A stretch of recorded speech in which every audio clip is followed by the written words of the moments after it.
যে খবরে চোখ রাখছি, কলকাতায় আরএসএস প্রধান মোহন ভাগবত আজ আরএসএস এর শতবর্ষের অনুষ্ঠানের অনুমতি নিয়ে চলে পুলিশের টালবাহানা। শেষমেশ কলকাতা হাইকোর্টের হস্তক্ষেপে কাটলো জট। আজ সায়েন্স সিটি অডিটোরিয়ামে হচ্ছে আরএসএস এর অনুষ্ঠান। কলকাতায় আরএসএস এর প্রধান মোহন ভাগবত আজ আরএসএস এর রাষ্ট্রীয় স্বয়ংসেবক সংঘের শতবর্ষের অনুষ্ঠানে থাকছেন সংঘ প্রধান মোহন ভাগবত। পুলিশি টালবাহানার মধ্যে আদালতের অনুমতি মিলেছে। আজ সায়েন্স সিটি অডিটোরিয়ামে রাষ্ট্রীয় স্বয়ংসেবক সংঘের অনুষ্ঠান। আরএসএস এর নজরে বাংলা। আরএসএস প্রধান মোহন ভাগবত উত্তরবঙ্গ সফরের পর শহর কলকাতায় গতকাল এসে পৌঁছেছেন। আজ শতবর্ষের অনুষ্ঠানে যোগ দেবেন। সরাসরি সহকর্মী এলিনার কাছে যাব। এলিনা, পুলিশি টালবাহানা, বিভিন্ন সভা মিছিল মিটিং, আরএসএস এর অনুষ্ঠানেও পুলিশের অনুমতি নিয়ে টালবাহানা, অবশেষে আদালতের অনুমতি, সব মিলিয়ে আজকের অনুষ্ঠানের আগে কি কি ছবি সামনে আসছে?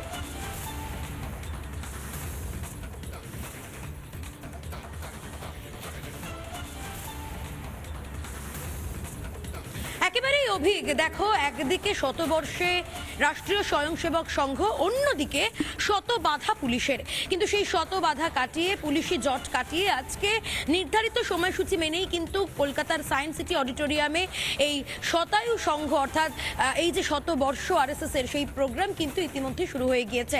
আজকে সেখানে আসবেন সংঘ প্রধান মোহন ভাগবত, আর কিছুক্ষণের মধ্যে তিনি উপস্থিত হবেন। কিন্তু এই গোটা প্রস্তুতি তুমি দেখতেই পাচ্ছ, প্রচুর মানুষজন তারা আসতে শুরু করে দিয়েছেন। আমার সঙ্গে এই মুহূর্তে রয়েছেন আরএসএস এর বরিষ্ঠ কার্যকর্তা শ্রী জিষ্ণু বাসু। আমি সরাসরি তার কাছে যাবো। জিষ্ণুবাবু, আমরা দেখেছি প্রচুর পুলিশি বাধা আপনারা পেরিয়ে গিয়েছেন এবং সেখানে হাইকোর্ট থেকে আপনারা জয় লাভ করেছেন। অবশেষে এই প্রোগ্রাম হচ্ছে, অনুষ্ঠান হচ্ছে।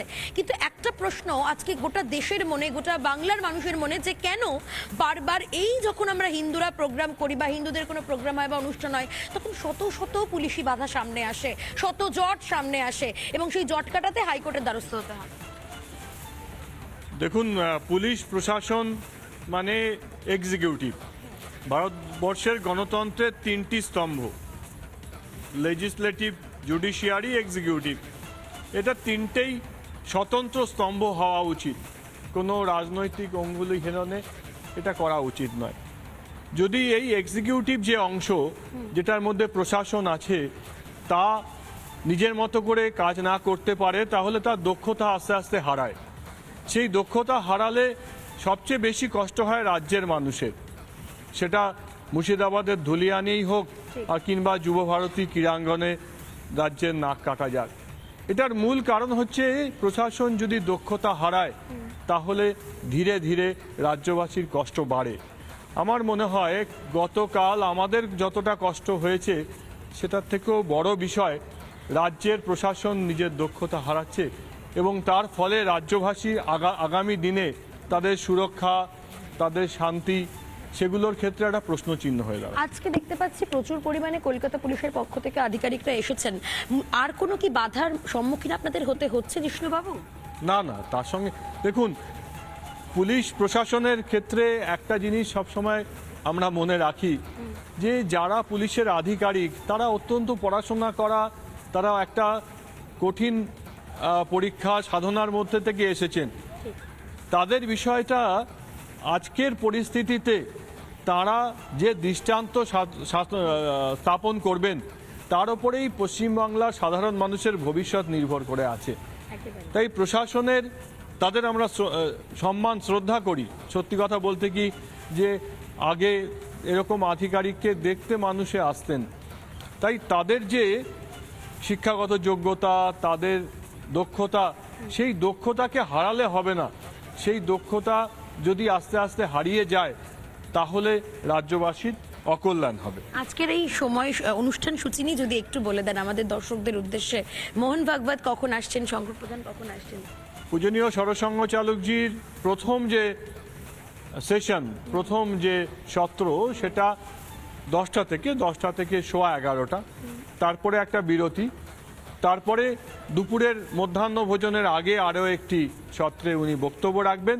মধ্যাহ্ন ভোজনের পরে কোশ্চেন অ্যান্সার সেশন, তাতে প্রশ্ন উত্তর পর্বে, সেটা দিয়ে সমাপ্ত হবে 4:30 সমাপ্ত হবে। একেবারে অনেক ধন্যবাদ জিষ্ণুবাবু, আমার সঙ্গে এতক্ষণ ছিলেন আরএসএস এর বরিষ্ঠ কার্যকর্তা জিষ্ণু বাসু, এবং তিনি যেমনটাই বললেন যে শত বাধা এসেছে, সমস্ত জট কাটিয়ে কলকাতা হাইকোর্টের কাছে তারা জয়লাভ করেছেন। অনুষ্ঠান চলছে, অনুষ্ঠানের যে নির্ধারিত সময়সূচি ছিল সেই নির্ধারিত সময়সূচি মেনেই কিন্তু অনুষ্ঠান শুরু হয়েছে। ইতিমধ্যেই আমি দেখাবো ছবি, আমার ভিডিও জার্নালিস্ট দীপঙ্কর ছবিটা দেখাও, সামনের দিকের ছবিটা তুমি দেখতেই পাচ্ছ। অভিক এই মুহূর্তে বিভিন্ন সংঘের মহারাজরা যারা রয়েছেন, সাধু সন্তরা, তারাও কিন্তু আসতে শুরু করে দিয়েছেন। এই মুহূর্তে অডিটোরিয়ামের সামনে তারা ভিড় জমাতে শুরু করে দিয়েছেন, আর কিছুক্ষণের মধ্যেই কিন্তু মূল যে অনুষ্ঠান সেই মূল অনুষ্ঠান কিন্তু শুরু হয়ে যাবে। এবং সংঘ প্রধান মোহন ভাগবত তিনিও আসবেন আজকে, তিনি বক্তব্য রাখবেন, এবং তার বক্তব্য শোনার জন্য ইতিমধ্যেই কিন্তু প্রচুর মানুষজন, মহারাজ, সাধু সন্তরা এবং আরএসএস এর যারা কার্যকর্তারা রয়েছেন, যারা আরএসএস সঙ্গে যুক্ত, তারা আসতে শুরু করে দিয়েছেন। এবং আমরা দেখেছি এই বাংলায় যখনই হিন্দু সম্পর্কিত কোনো অনুষ্ঠানের আয়োজন করা হয় তখন পুলিশের অনুমতি প্রথমেই মেলে না, সহজে মেলে না, বারবার বাধা প্রদান করা হয় এবং তারপরে হাইকোর্টের দ্বারস্থ হয়। এক্ষেত্রেও তার ব্যতিক্রম হয়নি। আরএসএসকে নিয়ে এই যে প্রোগ্রাম, সেই প্রোগ্রাম নিয়ে বহুদিন ধরেই কিন্তু জটিলতা চলছিল। তারপরে শেষমেশ বিচারপতি কৃষ্ণ রায়ের বেঞ্চ তিনি এই অনুমতি দিয়েছেন, এই প্রোগ্রামের অনুষ্ঠানের যে পারমিশন, সেই পারমিশন তিনি দিয়েছেন। এই মুহূর্তে তুমি দেখতেই পাচ্ছ মহারাজ থেকে শুরু করে সাধু সন্তরা তারা ভিড় জমাতে শুরু করে দিয়েছেন। এই হচ্ছে মূল গেট, এই হচ্ছে অডিটোরিয়ামে ঢোকার যে মূল গেট, সেই মূল গেট দিয়ে কিন্তু প্রবেশ করবেন প্রত্যেকে। এই মুহূর্তে আমরা দেখতে পাচ্ছি প্রচুর মানুষজন তারা বিভিন্ন জায়গা থেকে আসতে শুরু করে দিয়েছেন। তাদের সঙ্গে একটু কথা বলবো। কোথা থেকে এসেছেন? আমি স্বস্তিকা পত্রিকা থেকে এসেছেন। আজকের এই প্রোগ্রাম নিয়ে কেমন লাগছে এখানে এসে? ভীষণ ভালো লাগছে, কারণ এত লোক একসাথে জমায়েত হয়েছে, এবং সব থেকে বড় যেটা পাওয়ার সেটা হচ্ছে আমরা তো সবসময় এত লোককে একসাথে পাই না। সকলকে দেখে রোববারের সকালটা ভীষণ সুন্দর, রোদ্দুর উঠেছে, ভীষণ ভালো লাগছে। ভীষণ ভালো লাগছে সত্যি। রোববারের সকালটা একেবারেই অন্যরকম আজকে, অন্যান্য দিনের তুলনায় আজকে একদম কোথাও গিয়ে একদম স্নিগ্ধ একটা সকাল। এই মুহূর্তে প্রত্যেকেই কিন্তু আমরা দেখতে পাচ্ছি তারা আসছেন, এবং আজকের এই অনুষ্ঠান অত্যন্ত গুরুত্বপূর্ণ, কারণ সংঘ প্রধান একেবারে আজকে শতবর্ষের এই অনুষ্ঠানে সংঘ প্রধান মোহন ভাগবত কি বার্তা দেন, নজর থাকবে সেদিকে।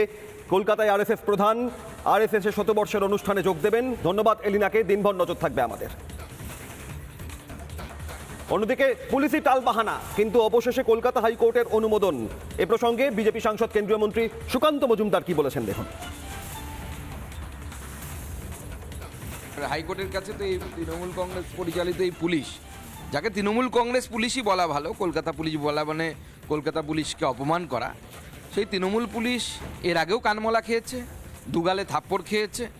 এ তো নতুন কিছু নয়, হাইকোর্টে গিয়ে বারবার হয়, কারণ কোনো এটি নিষিদ্ধ সংগঠন নয়। এরকম সংগঠনে তুমি প্রোগ্রাম করতে দিচ্ছ না, অথচ নিষিদ্ধ সংগঠনের বহু প্রোগ্রাম হয়ে যাচ্ছে তলে তলে।